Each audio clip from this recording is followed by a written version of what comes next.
Come in, please. Mr. Chavan Rahul Laxman.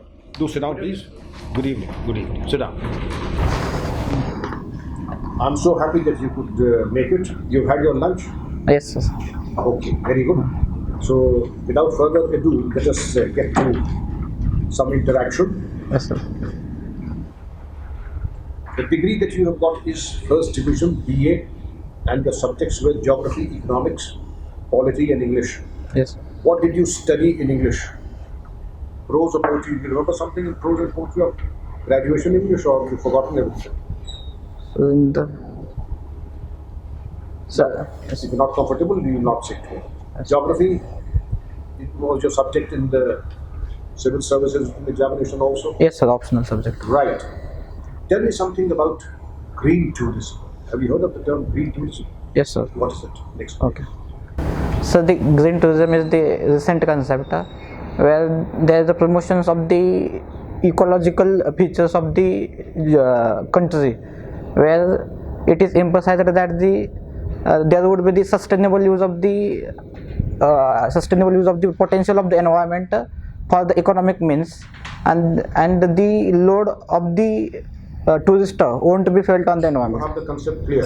Now, I would like to understand from you, you are interested in farming. Yes, sir. What is the difference between organic farming Yes, sir. and traditional farming? Okay, sir.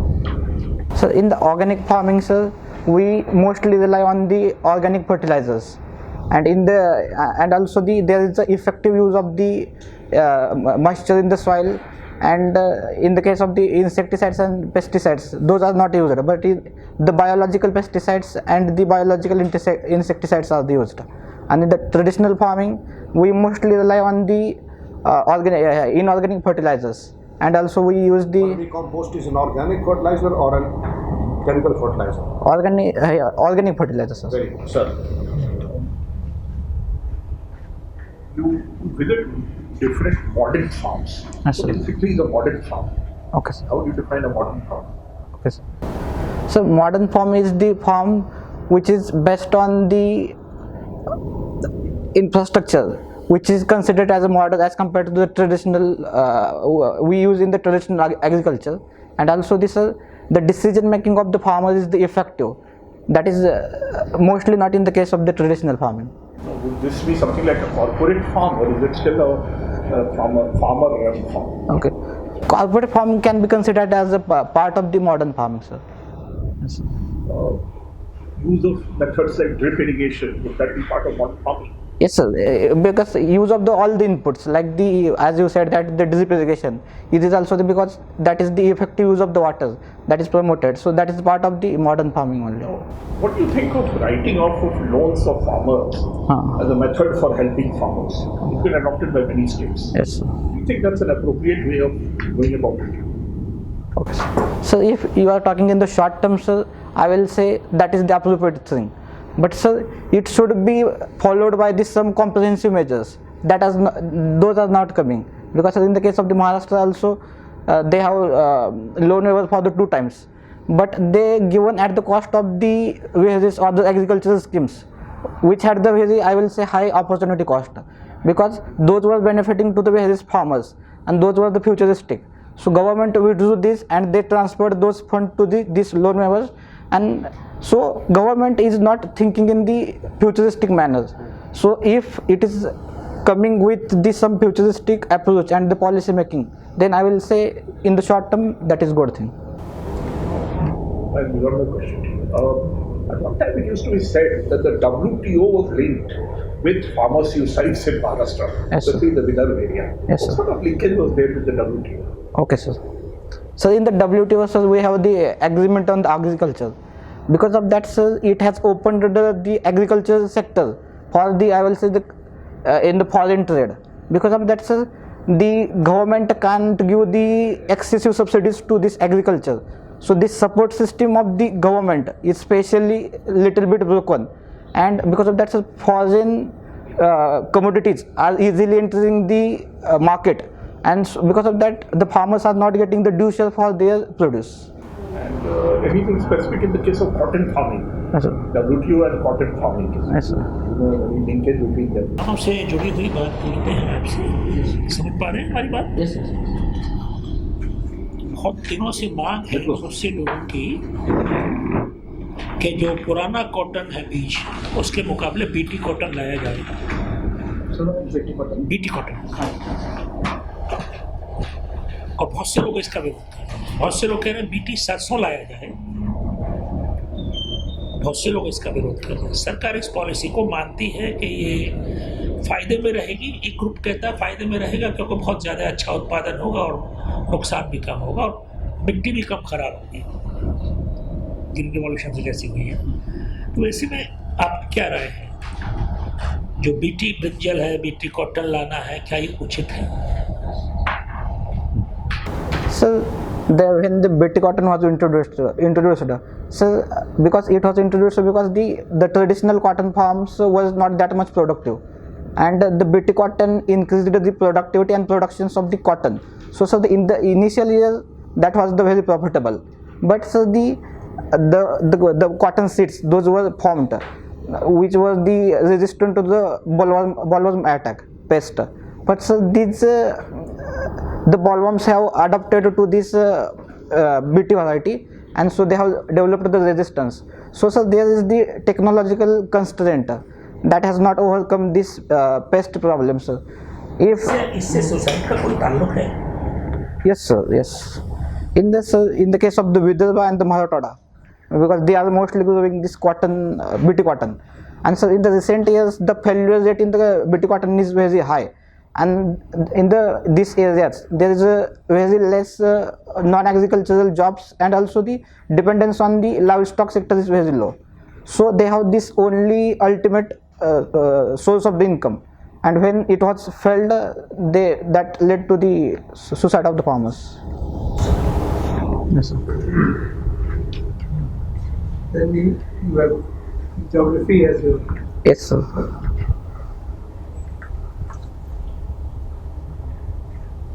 Siachen, Yes, sir.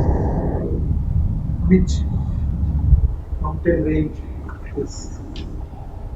So Karakoram range.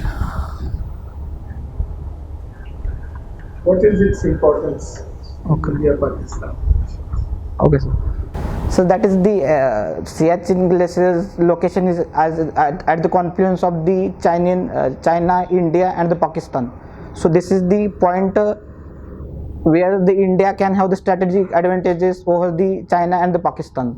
Also the CPEC corridor. Side of the line of control it is on. So East or west? Or line of control actually did not extend up to Siachen, stopped short of it. And you take a strategic place, you're very right, it's of strategic value, or you felt, which is the part near Siachen, which Pakistan has given away to China. yes, You know what it's called, what that area is called? so I don't know the exact name. Which part of China, when you say it is near Pakistan and China, which part of China? India's northeastern part means China's western part. Yes, but What is the name? okay, so there is a valley which Pakistan, Karakoram. no, it is not Karakoram Valley, it's 𝐾𝐥𝐻𝐬 Valley, which Pakistan ceded to China. Sorry, And this is right there. Anyway, which is the troublesome project in Pakistan, not too far from there, which India has found problematic. The project in Pakistan, Yes, yes, yes. which India has found problematic for and not been able to support the Chinese Belt and Road Initiative, you have heard, I'm sure. Yes, China-Pakistan economic corridor is passing through that area. In that area, what is it? The economic corridor takes the form of it is a road. Yes, close. This is multimodal project. The project is multimodal, but in that area, it takes the form of there is nothing else except a China-Pakistan economic corridor is passing through through that area. that area. What is it? The economic corridor takes the form of it is a road. Yes, sir. Road. This is a multimodal project. The project is multimodal, but in that area, it takes the form of there is nothing else except a road, right? Project as a whole is China-Pakistan economic corridor, but near this area. So, what is that road called? So I'm not able to recall. Highway? Karakoram highway, sir. It's part of the China-Pakistan economic corridor. Yes, sir. It's around that highway there. And so, why is it problematic for India? Okay. So that is the Pakistan occupied Kashmir. That is the integral part of the India, and also that breaches the sovereignty of the India. And this was not considered when this project was undertaken. So India is opposing. Apart from that, so the foreign ministry have given the reasons like that project is not transparent. Also, it is leading to the debt trap to the most of the countries. So India has opposed this project. And does it extend to the seas also, or only on land? The Chinese project, is it only on the land, or does it extend to the seas also? Okay, sir. It has the two components. One is for the road, and second one also extend to the sea. And in the seas, where does it affect India? From where, which parts will it affect India? Okay, sir. So the CPEC corridor is opening into the Indian Ocean through the Gwadar port, and which is very near to the India's western coastal region. And because of that, sir, it would affect the maritime security. The Pakistan economic corridor. Other than that, sir, they have extended into the Indian Ocean at the various places, because they have the bases in the Maldives, in the Seychelles. Seychelles. Also, they have the bases in the Persian Gulf. Also, they have taken the Sri Lankan. India has taken what counter action? India is now embarking on the strategy of the Indo-Pacific. So they have India is taking the interest in the Quad grouping. So because Very good. I mean, so it means it is a concern India. Right? It's a big challenge. The Chinese project, Belt and Road Initiative, both on the land and on the sea, poses a formidable challenge. And India is not in favor of the project and is developing its own initiatives to counter it. Yeah? Do you know the name of any Indian initiative? in the Africa, the India with the cooperation with the Japan have started the India Africa. Okay. On the sea, Sagarmala. What is Sagarmala? This is the Sagarmala is the very comprehensive project that deals with the modernization of the port, also creation of the new port, and linking this port with the hinterland, and also emphasis on the community development of those are living in the coastal areas. Okay, sir. Have you heard the term carbon intensity?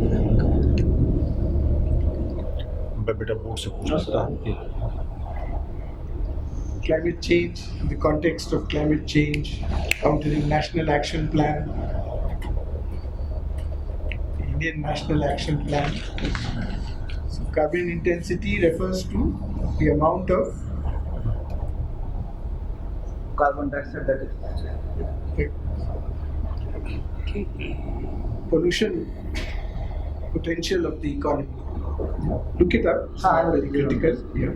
Thank you. First, I ask, It will be unjust to I them also. need to know you first. Tell me, are you a vegetarian, non-vegetarian? So both, sir, vegetarian. Both, as and when you define. There is no strict regulations about it on the eating part. Okay. What is your hobby and passion?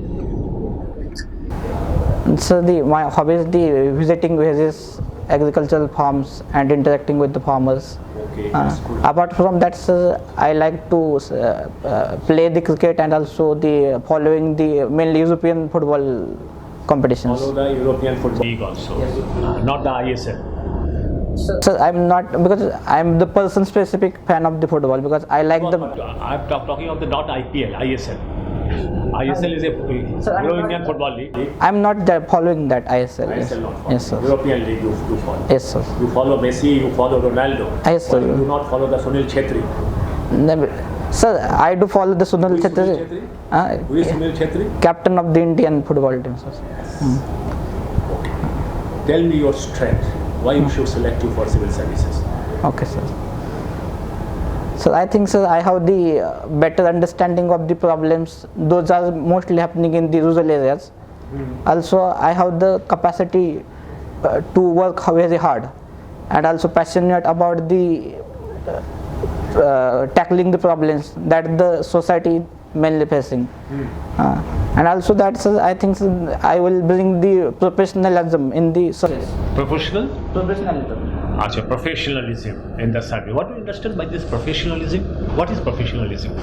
So this is the person should be very passionate about his service and should be driven by the objective. Those are set by the organizations, and making the hard work for the realization of those objectives. The entrepreneurial skills. But what is the professional skill? Professionalism.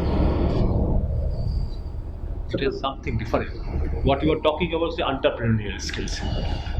But about the professionalism, when you are using the term professional, you must know what is the very meaning of professionalism. So professionalism means being the very accountable and responsive. Entrepreneurial skill. Yes, accountable, development, responsibility, those are entrepreneurial skills. Professionalism is the uncompromising on core issues. Strong, moral, ethical fiber. Not succumbing to any pressure, any temptation. That is, I think, the professionalism. So you have the strength of all those areas and you can be. So tell me, you know that recent times, the freebies are either being distributed or promised to be distributed by the government. Is it good for Indian economy? Or what is the other alternative things that we can implement? So the freebies are not in bad nature, because these are also saving the people's expenditures on the daily necessities. Like this, Delhi government had given the free educations, and also they are giving the health facilities at the very discounted rate, and also the women was given the free ride into the buses. So I think, sir, in the welfareistic state, the government is bound to serve the people.